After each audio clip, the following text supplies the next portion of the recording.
right, welcome to another episode of the 28 to 3 podcast. So, boys, if you listen real closely, can you hear the sound of wood being sawed? Chopped. Same thing. Sawing wood, chopping wood. Nope, can't hear it. Nope, can't hear it. I can't hear it either because this team is a train wreck. But this is going to be our Giants preview episode, so we're going to talk about the threat that is the New York Football Giants. Corey, give me some thoughts on the game. What you got? I mean, first things first, we got to look out for Tommy Devito, right? The Devito's coming into the dome, and he's going to be looking to bust some heads. I'm already kicking myself for turning it over to you. All right, that's it. That's the last impression. That's tonight. it right there. Stop it, please. I'll cut myself off. I honestly think it's going to be a tough one. Well, you don't have to give us your actual prediction. I'm not doing the prediction, but I kind of like we said last episode, the question of how do you feel after last game? Better, worse, or the same? It's crazy for a 22-point victory to say, I feel worse. But if we in any way replicate what we did, at least on offense, we're not going to be able to keep up. Which is crazy to say against a team like the Giants, given, who they've been and how they've looked all season. But in reality, it's just, I mean, I'm not saying we can't win, and we might win, but it's just, I don't feel nearly as good going into this one as I did with the Panthers. All right, well, let's turn it over to Nick, because I know Nick is not sold on Mr. Devito yet, but we'll see if he has any thoughts on the Giants in general and what he thinks is going to happen this week. Oh, and by the way, Nick is still – well, hold on. Nick is still on vacation, guys. Yeah. So his audio might not be the best. He's still living in the lap of luxury that is California, hanging out with Dr. Ye, eating lobster and doing all that good stuff. So yeah, we usually on this podcast like to pride ourselves on our audio quality, but Nick's going to sound like he's calling into the point after once again. But hey, Nick. Stop. You're cut off. Stop. I'll cut myself off. Turn it over to Nick. All right, what you got, buddy?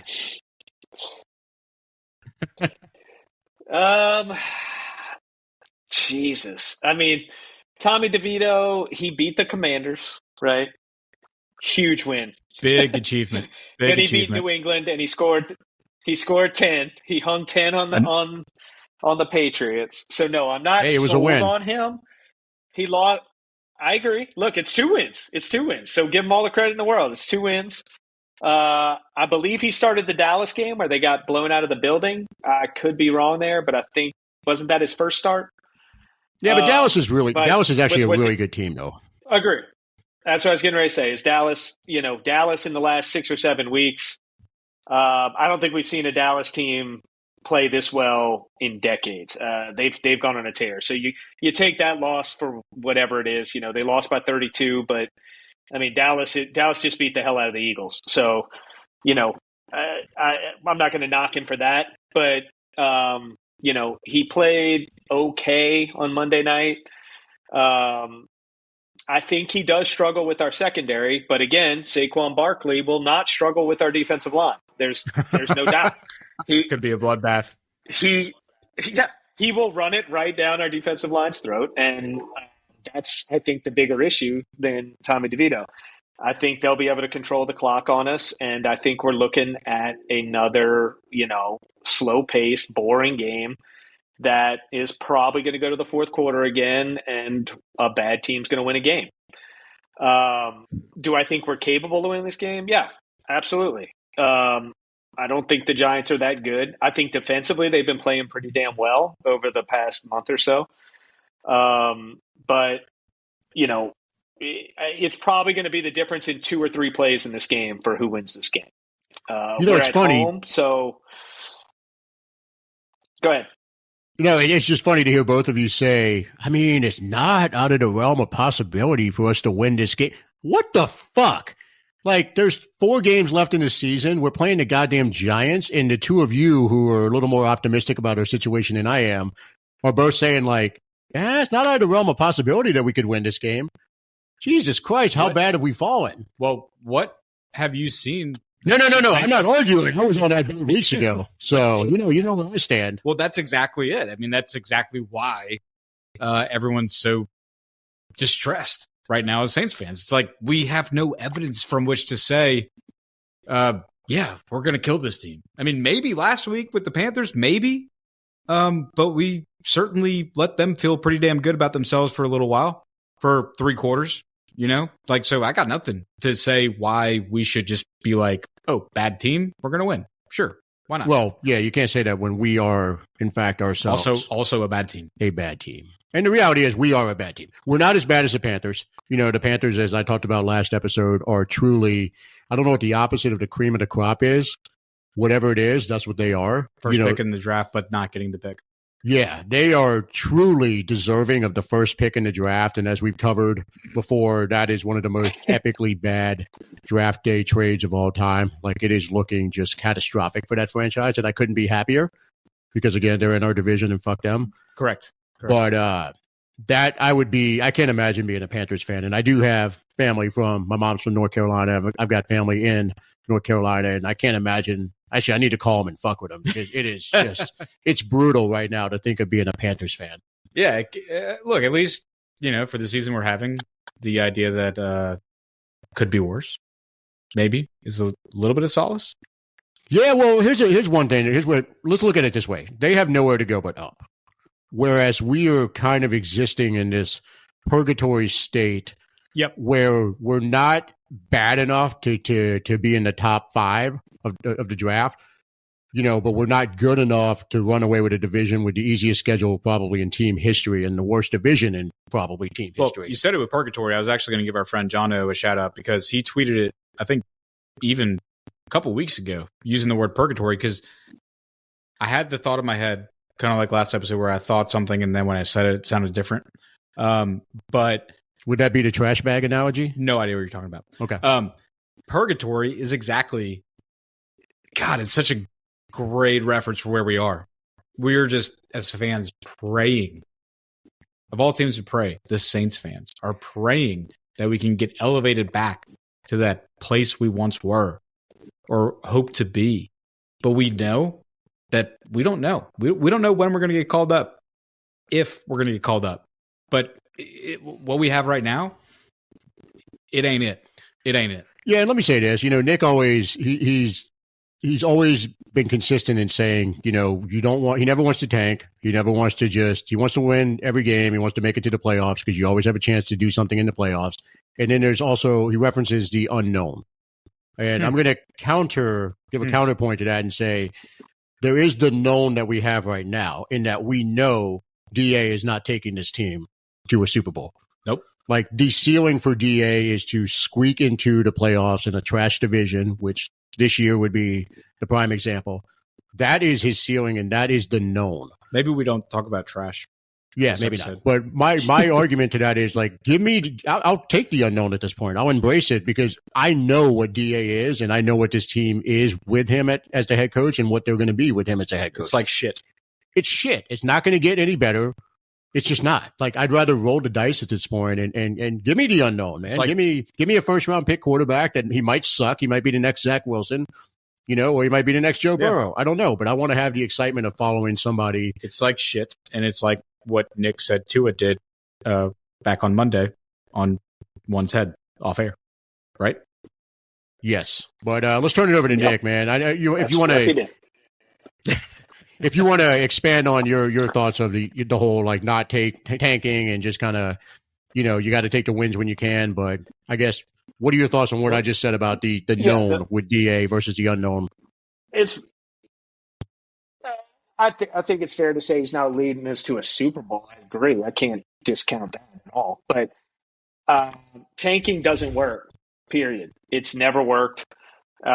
There's never been an example where it works. So my thing is, you can play for a draft pick and get it wrong. Look what Carolina just did. They got it wrong. The guy picked second is a better player than the guy they got. So there's so many unknowns in football that I'm all about winning. If you want to, when we get eliminated from the playoffs, and we want to try out some young players and get them a whole bunch of time, I'm all for that, 100%. Like, you're always looking forward when now is over, but I would rather win a division title than tank, especially in hopes of a few things, of a better draft pick. Who knows if you get that draft pick right? Firing DA. Who knows if Loomis is going to fire DA? I think we are all on board that it's time for DA to move on. But again, we don't know what they're thinking. We're hoping. Maybe it gives us a better chance of DA getting fired. I'll agree with that. But you don't know that Loomis is going to fire him. I mean, just a couple weeks ago when we were dumpster fire, he's sitting there saying we got the right people in the building. So who knows what Loomis is. Yeah, but he's as we covered in the last episode, he has to say that sort of shit. Like, he has to. He can't come out and go, yeah, we got the wrong person at the head coach position, and, he's gone at the end of the year. Like, he has to put on a positive face. Well, yeah, to be fair, Carolina just fired their coach. So he has that option. He can fire him today. He does, but kind of like we said can do whatever also he wants. last episode. Yeah, but that's not our organization. He has that option, but if you look at the teams, stable franchises, right? Right. It's not Loomis. It's not Loomis, and it's not the Saints. But it's also not a lot of other GMs that are GMs of successful franchises. Right. They're all, whether or not they fire their coach at the end of the year versus midseason, you don't hear GMs coming out. Because here's the thing: if Loomis talked to Mike Haas and said, "You know what, Mike, I'm just going to level with you here. This team looks like shit, and I'm going to make some changes." Not midseason, but at the end of the year, Mike. That's what I'm going to do. I'm with all the fans. Hey, Saints fans, who dat? I'm with you. Let's get rid of everybody. That's a soundbite. Okay, that gets put on ESPN. That gets spewed out nationally. Mickey, I have to believe, I hope, and if I'm wrong, I'm wrong. But, the guy knows, okay? Well, he's not Jim Irsay. He's not going to be tweeting through exactly. Like, one executive of his caliber, of his level, says one thing that's soundbite worthy. It gets put all over the national news, and Mickey's not going to buy into that. If Mickey said, even with the Lions game, with the ticket situation, if Mickey said, yeah, I know, they're not buying the tickets because we suck. Like, that's a soundbite, okay? That doesn't lend towards a stable organization, doesn't lend towards a place that's a destination that a top quality head coach wants to come to, okay? So if you're looking for Mickey Loomis to say something that you agree with as a fan, you're not going to get it. Okay. Yeah. And to Nick's point, like I honestly, the more I think about it, I don't think DA is going to get fired no matter what the hell happens. Short of us basically losing the next 4 games and looking horrible in all 4 games, I don't think he's going to get fired. So I'm going to go ahead and start turning my attention to the 2025 draft and start watching quarterbacks there for our next coach. I'm glad you brought up that point, because there's something I've been thinking about with regards to what we do after the season's over. And this goes to Mickey, but it also goes above Mickey to Gale and to Dennis Lauscha. You can't, you're a business at the end of the day. You're a for-profit for a very large profit business. And you can't ignore when your primary consumer, your primary customer is just fed up and thinks your product is shit and you're at risk, because there was a point where they can all remember where we didn't have a wait list for season tickets. We had to beg people to come and get season tickets. Well, we had the $150 season ticket special. Right. Yeah. And that's not that far off if things keep going the way they are going. And I think, I don't know what they know. I don't know what they think. I'm not going to say that. But it gets to a point, and I think this year is the first time in a really, really long time where we are seeing something happen that goes to the organization as a business, because fans are getting fed up. Okay. The Lions fans took over the Dome, the Lions game, but the Panthers game, there was just a shitload of empty seats, and it's getting to the point where you got to say, if we want to continue to be a profitable organization, if we want to continue to be an organization that has a wait list for tickets, this cannot happen. If they do another season of Dennis Allen, especially another season of Dennis Allen, if he doesn't make the playoffs, as though that's going to make a difference for a lot of fans, I don't think it will. You are risking completely tanking your credibility as a business, as an organization, with with the fans. I mean, everyone's going to always be a diehard Saints fan. The Saints fandom's not going anywhere, but it's teetering on the edge of saying, well, no, we're going back to the mid. I think we get what you're saying, and I think the biggest takeaway is that yes, they will notice it when season ticket holders are regularly selling their tickets on the secondary market, and the Superdome is filled up with opposing teams' fans, as it was against the Lions 2 weeks ago. Yeah. That's going to be, and Mickey's already referenced it in interviews, and his whole bullshit excuse of hard economic times and all of that. That's a crock of shit. I think it's a bullshit excuse. It's a bullshit excuse. The reality is, like, a lot of us are fed up, and I'd rather sell my ticket and get $300 and watch it on TV, or just get your money back. If you can get your money back at this point, you're winning. Like, I think out of everybody that sold their tickets, okay, the lower bowl was filled with Lions fans, the Lions game. Like, if 50% of those fans actually got their face value tickets for that game, that would be surprising. Yeah, and the other thing to look at is, like, if they do keep DA around for next season, it's going to be nasty in the Superdome. You're asking to just tank that's your only product is the team. And if you're keeping what you know to be a bad product, that's a terrible business decision. Well, I'll plug our T-shirt, the Fire Dennis Allen shirt, and I'll just say that is just going to be the tip of the iceberg of 28 to 3 podcast merchandise that says Fire Dennis Allen on it. If he is kept around for the 2024 season, buy it. It's at shop. I'm having a sign made, a giant poster. I'm going to be decked out from head to toe in Fire Dennis Allen. Well, and it's really easy to buy one because you just go to shop.28to3podcast.com, click the link. It's easy, but $20.03. And if we do a promo code, it's even better. So. Yeah.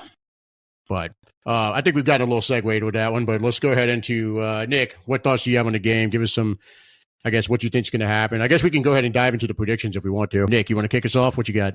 Sure. I think it's a tough game to predict. I think the Giants are probably overachieving. Maybe the schedule helping them out there a little bit, but they're coming off 3 straight wins. Devito played very well in the Commanders game, not as well the last 2 weeks, but still did enough to get the win in 2 close games with the Patriots and the Packers.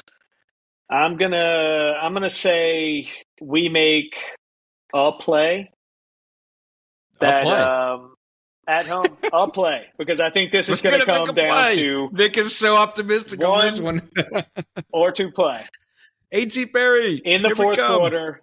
In the fourth quarter, 20 to 17, Saints pull it out. Either Groupie not missing a game-winning field goal or us scoring late on a touchdown. Something's going to happen in the fourth quarter at the end where we take the game by 3 points. Yeah. Please don't put this on Groupie. I think the offense, at some point, how many can he screw up in a row?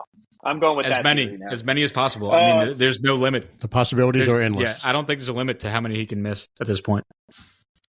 He's undefeated so far in screwing up, but I'm gonna give it to us on this one barely. I think our secondary makes a play on Devito that gives us good field position or something that changes the game in the fourth quarter.